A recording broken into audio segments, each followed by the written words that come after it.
Hello, everybody.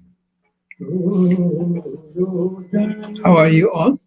This is Dr. Rao, opening our evening hour together.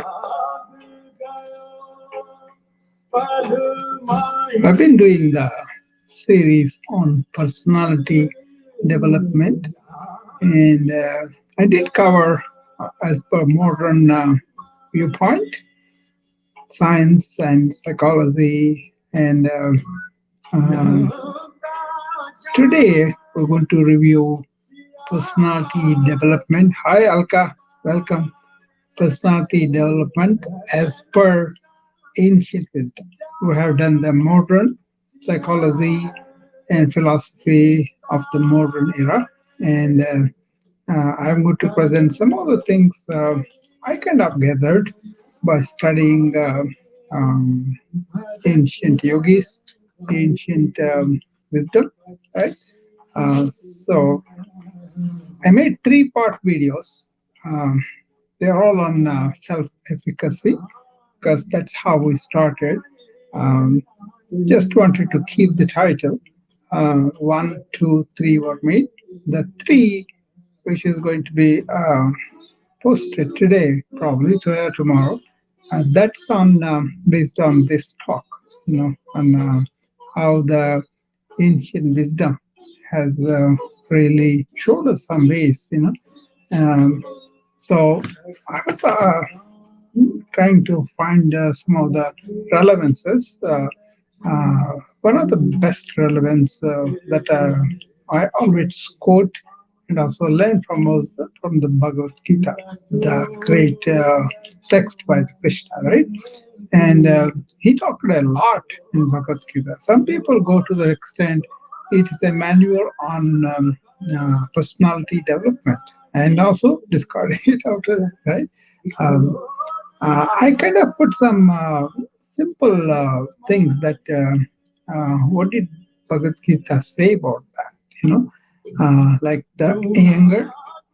See, it provides guidance on managing not only anger, fear, and lust, and all that. See, uh, actually, it practices self-control and cultivating a calm mind. Okay, so. Yogastha Kurukarmani, that's one. When you ended up in the real yoga, and then Samatvam Yoga Uchite. You have to have a balance whenever you have situations where your mind is ratcheted up and all that. Okay, in a mood of anger, if you are aware of the anger and that witness consciousness kind of don't allow the movement of anger in the form of the intense thoughts and all that to continue. So you remember the value of being in the balance and then you come back to it, right? It's a miracle how it works. The same thing with the fear too.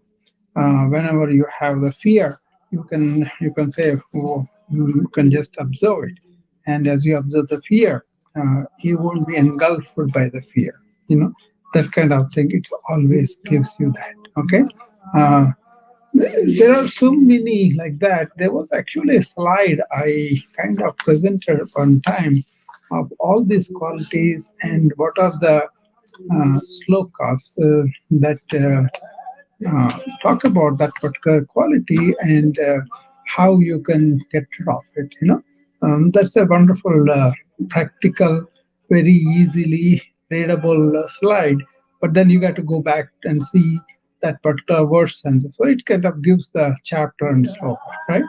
Um, then the main things are on life and lifestyle and love, right? What kind of uh, attitude you have towards the duty, right? It kind of talks about unselfish work and doing work without expecting any results. That's called the karma yoga. I think that's a very good one to see doing duty for the duty's sake.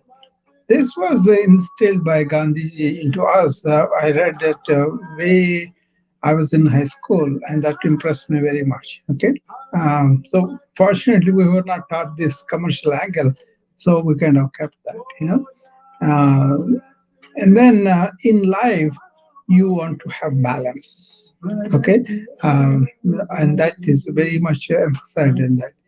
And the lifestyle is also the simplicity, the inner high thinking, and mindfulness, moderation. All these things are talked about, and they talked about the nutrition. He talks about nutrition like ripe, juicy fruits is the ideal for the humans, and that was done very well by Krishna. Even now, the best diet is eat fruits as much as you can, and also vegetables now, right? I prefer vegetable salad or fresh fruits and all that in my diet, which works very well. It keeps you light, it keeps you energetic, and also it doesn't have problems. So, like that, he talks about meditation, mindfulness, devotion. So, any number of uh, things that we usually look for, he talks about that too. How do you live your life? What is the purpose of life? That's a very important thing, the purpose of life. See, the purpose of life currently is like a just live and enjoy myself, that's okay. But then after they are done, people usually come to that point where what is the real purpose of the human life? This also I addressed several times. I think that appeals to me was to turn inward and realize our true self, not our body and mind and personality, ego, and all that. None of it. They are all tools of the real you. So, um, all the yoga, Patanjali yoga, or Advaita Vedanta, all those things talk about you are not just a body and mind, but you are the real energy that is behind all that. Okay. And also, most important is what does it say to love something, to love somebody, to be loving, and all that is. Uh, it's a very peculiar thing. Once you understand you are not just this personality and go beyond it, actually you dissolve that whole you built up as personality, then you are in love, you are in connection with all the being of everybody, and everybody is in one being, and that's why you don't have a separation and you are in the state of love. Okay. So like that I can go on talking about so many qualities that they talked about, but basically they talked about what is true spiritual self, you know a self that is behind our body and mind, that is once you are at that, then you will be unselfish for sure. You will be non-violent for sure. You will be fearless, and you will be asking for doing stuff that will really um, help a lot of people. So you're a beneficiary of everybody, and then you kind of have empathy to everybody. So, and you have the capacity, the inner resilience of doing stuff in a non-selfish way, not to really holding off yourself because are not receiving something, that kind of thing. Uh, so studying ancient wisdom made me probably realize a lot of things. So I kind of assimilate all that from that. Okay. Uh, Now, why that is not taken up is not true, because if you really trace them, lots of people trace to the religion or to the book that represents the religion or to the rituals they are doing. They all have meaning, provided you don't use them as a transactional thing for the worldly life here. You want to go beyond the worldly life and you want to focus yourself on that spiritual self within, then first of all, you have a serene mind for sure, and then you have a giving heart, and you are really accepting everybody, that is by being loud there, right? So that kind of thing. So I hope you can see those videos. I think Julie was asking for my YouTube link. I did give it to her. Julie, you want to come up? If you want to come up, we can talk about that too. Then we kind of place the videos there, first two of them. Then the third one will be done. It is done only this afternoon, I think. So, what happens when you really take some time off and then cultivate this habit of reflecting on your thoughts, on your emotions, on your conceptions, conclusions, and all that, then you begin to see the taste of being quiet, being silent within yourself, serene. And that kind of atmosphere really helps you to consider things in a different way, right? So you can always discover the taste of being with yourself. And then out of that, a lot more will be revealed, right? um, but you got to have this kind of personality in the beginning of the life, or as you make your life through it, and then develop the capacity to observe the deeper truths of life also. So, what I would say is um, develop the personality, but don't hold on to it as though that's the last thing. There is more behind it.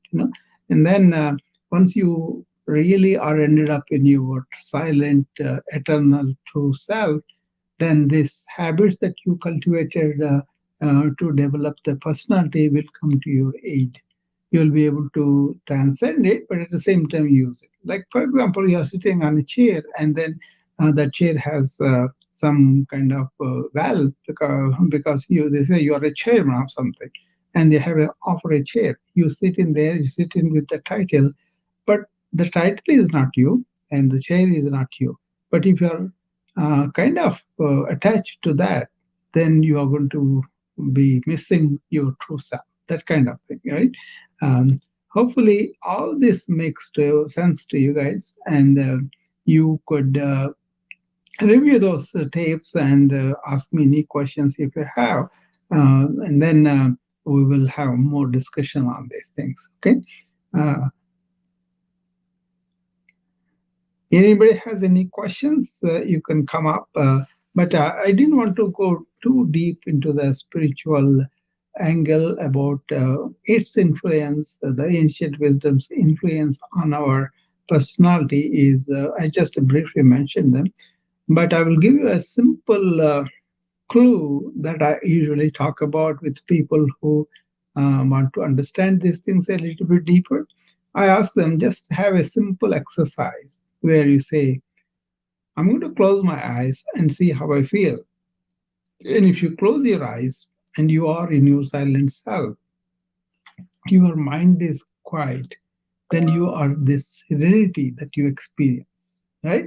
So that is the advantage of being spiritual, not really with our calculating or judging uh, or fuming, whatever self that is, that our jugular personality we talk about, then that mind will be quiet and you are satisfied with yourself and you will be there. And with that attitude, you kind of open up. Then you want to say, how can I help the world or anybody around me, my friends, my family, and all that. So you will not be asking anything because you are satisfied with yourself, because you discovered that perfect self of yours, right? On the other hand, if you don't have any of that, then you're always trying to grasp something, hold on to something, gain something. Then you will always be worried about not able to have it, or have to have it, have to have a plan and go on it and all. So it never stops, right? So the mind will be going on. So you don't have the peace, no matter what. Even if you are, I was talking to my wife today, and I was telling her some one particular character. This man was searching for peace and truth, right? So he was in the era of Gandhi, and then the politicians in India are supposed to be pretty balanced, pretty not corruptible, and all that, right? Even among them, he went, but Gandhi was uncorruptible, but other people were kind of, they were, that side of that was there all the time. They were looking for stages of upliftment in the political movement. They want special recognition. They want to be admired. So the ego activities. So they were not happy with whatever they have, right? Then he gets frustrated with them, and then he goes to the religious community, and there again, the priests and everybody has their own hierarchical system, and he kind of says goodbye. And then he comes to this sage where the sage doesn't ask you to do anything, doesn't expect you to do anything in the ashram, doesn't preach on you anything, but if you only ask questions, he will answer, right? But then he found an atmosphere where it was like finding yourself, inner exploration, and periods of silence, otherwise helpful beings and all that, right? So he found, oh, this is where I can go into myself and find the peace that I need. Okay. And then he settled out there, and then he was with them for a long time. And then after the sage died, he survived because he was a young man when he came there, right? And 30, 40 years later, he wouldn't talk about all that unless somebody asked. And somebody said, no, no, you gained so much wisdom by staying in that particular ashram. You should be writing a book. Then he talked, and some of his recordings were recorded, his interviews, and I happened to see them. That's why I'm saying he didn't ask for any name, he didn't ask for any money, but he was talking about life as he experienced, life as he gained, life as the wisdom he accumulated, and that was all given for free, not asking anything from anybody. And as a matter of a hallmark of that institution is the teacher there would not take any money, will give you all the wisdom that he has for you. But then the people want to serve him. They want to come and really massage his legs and all that, because they are so grateful, because he taken away so much of their pain in their mind, right? And he told them, you don't have to do any service for me. What would be pay for me is if you go and meditate, if you go and calm yourself, if you go and find these truths for yourself, so that suffering is away from you and you are joyful. If you are joyful, that is a payment that I have. Wonderful, right? There's a giving, loving, and serene personality can say that. Okay, that is the beauty of having this spiritual self. Okay, but most of the people will go after things outside, and then they will not be able to find this serene, peaceful self. That's why if you are spiritual, when you close your eyes, you experience the peace. If you are spiritual in this sense, and then when you open your eyes, because you are so satisfied, you are so full with all, your cup is full.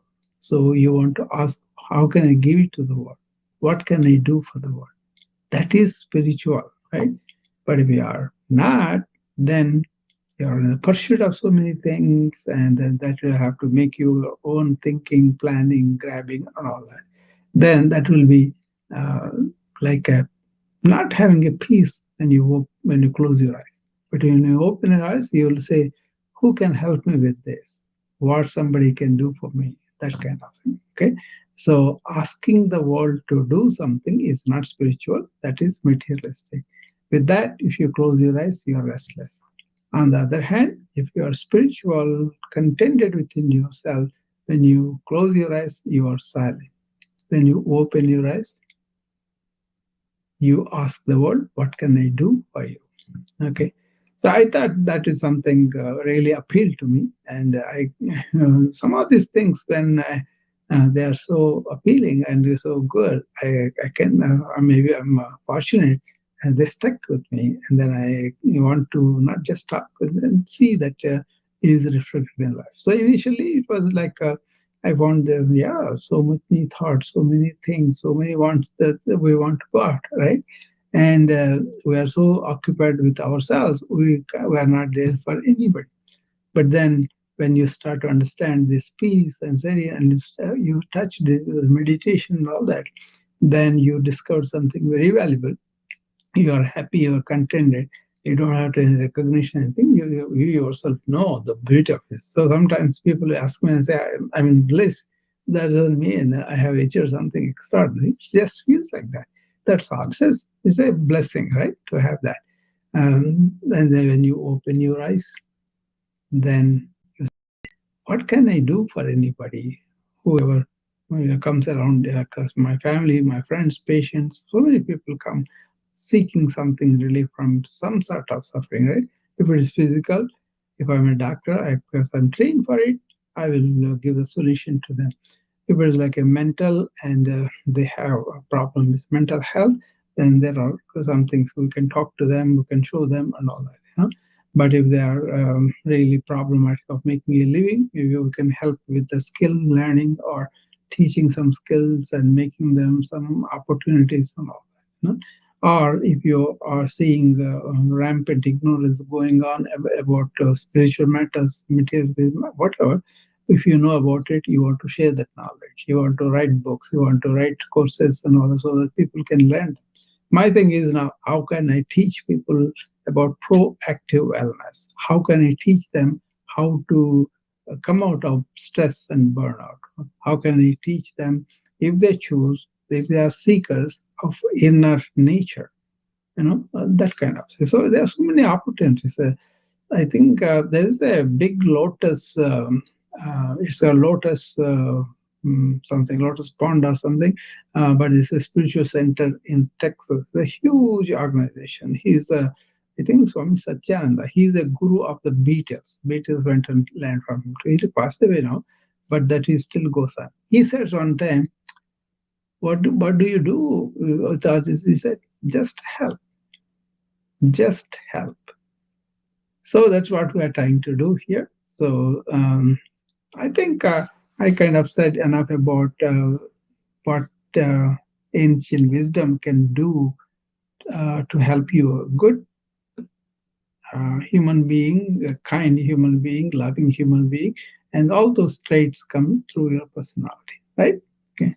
So hopefully that made some sense to you. And if you really want to see my videos, you can go to my YouTube channel at Rao Kulusu and then see them. And then if you have any questions or talk to me, don't hesitate. I'm available.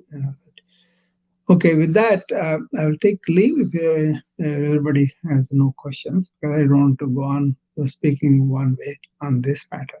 But I indicated, right? So if you have any questions, you can DM me or you can ask me coming up. Okay. Uh, And with that, I will take leave and I will see you back again tomorrow around 6 o'clock my time. And this time I will go something different. Whatever comes to me tomorrow morning, I'll make a subject, but should be useful to you all. Okay. Thank you. Bye bye.